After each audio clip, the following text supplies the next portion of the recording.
Welcome to the Rome Transformed 10 Minutes Talk series. My name is Ravasi. I'm the Archaeology Research Associate of Rome Transformed, co-drafter of the project and coordinator of the structural analysis data capture exercise. My research focuses on Roman residential and thermal architecture and covers a range of cultural and social contexts, from late Republican colonial houses in northern Italy to elite housing in Rome, Pompeii and Herculaneum, to what is widely considered the most complex, inventive, and architecturally challenging of all Roman imperial residences, the Villa of the Emperor Hadrian in Tivoli. In this video, I'm going to present you a short introduction to the archaeology of Rome Transformed, and we'll show you some of the ancient and early medieval buildings that will be incorporated in our research. Rome Transformed Research Area is located in the southeastern corner of ancient Rome and covers parts of the Caelian Hill, extending for about 69 hectares of built and unbuilt space. The archaeology discussed by the project spans from the 1st to the 8th centuries CE. In the Eastern Caelian, the architectural remains from the Roman and the early medieval past may be still visible, incorporated in later buildings, or as distinct archaeological areas, but they are often hidden in excavated sites underground, now lie in isolation and are decontextualized from their original urban context, but also from the modern urban fabric of the city. In the next minutes, I'm going to give you an idea of the still standing buildings and structures that have been or will be investigated by our project. The aim of this talk is not to present all the available evidence, as many buildings discovered in the past have not survived. Information about their nature and chronology will be made available through the archival research led by my colleague, Dr. Francesca Carboni. I will present instead some of the surviving buildings to give you a flavor of the research possibilities, but also of the challenges that the project is bound to face. Please check out my second video discussing the structural analysis strategy for the project.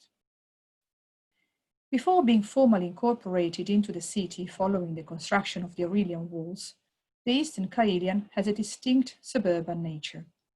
It is not surprising then to find a series of cemetery areas and funerary monuments that were gradually built along the main access points to the city, in particular the ancient Via Statilia, leading from the ancient Porta Prenestina, modern Porta Maggiore, to the Colosseum Valley. Amongst the surviving structures within the limits of our research area are a series of late Republican burials that remained in use until the Imperial age, and the columbarium of the freedman architect Tiberius Claudius Vitalis. From the Augustan age onwards, and up to late antiquity and the early Middle Ages, extensive portions of our research areas were also occupied by lavish residences.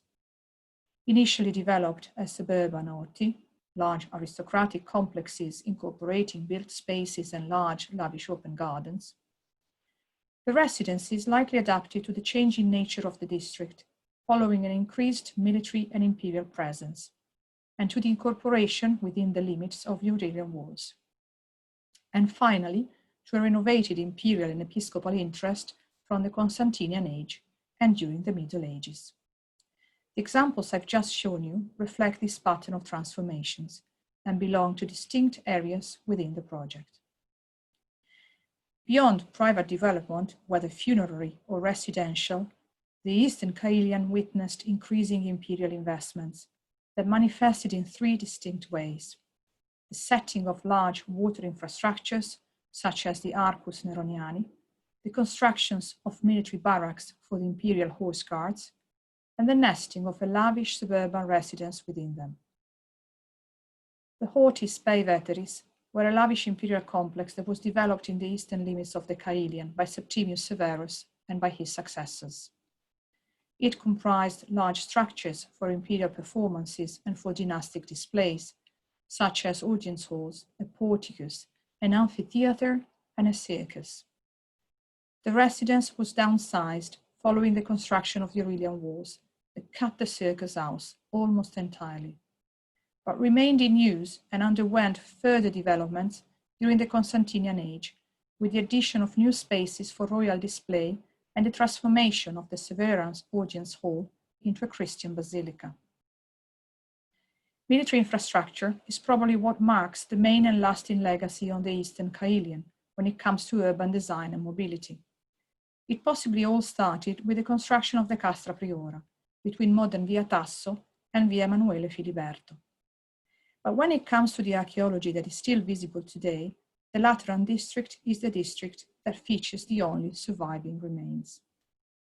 Here, Septimius Severus established the barracks for his horse guards, the Castra Nova Equitum Singularium, building them on top of a pre-existing private residence and changing forever the urban orientation of this portion of the city.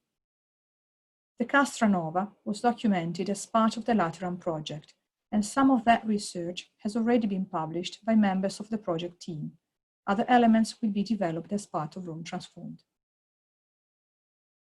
Imperial military investment in the area followed up in the second half of the 3rd century, and our SA team will assess the archaeology of a 1.5 kilometers long stretch of the Aurelian walls, from the Lateran district, through the ancient Porta Asinaria, up to the Castrense amphitheatre in the Hortis Paeveteris, across the Horti, where they overlap with the Aqua Claudia, and up to the Arcus Neroniani near Porta Maggiore. These impressive residential and military structures and all the people that lived within surely benefited from the presence of an earlier large-scale building project in our area, the Arcus Neroniani. The aqueduct represents the first large imperial investment in the Eastern Kailian. It derived its waters from the Aqua Claudia near Porta Maggiore and brought it to the Western Kailian and to the temple of the Divus Claudius. The project looks at the stretch of the aqueduct in its successive transformations, including a Severan one from Porta Maggiore to the Ospedale di San Giovanni. Alongside the above-the-ground aqueduct, a second, earlier subterranean aqueduct was also discovered under the modern Via Statilia, in the area of the so-called Republican tombs. This is also being incorporated in the research. The construction of the Arcus Neroniani, also known as the Arcus Calemontani from the Severan edge, likely affected the potential for urban exploitation of the Eastern Kailian, as both private residences and public buildings could be now served with large amounts of water.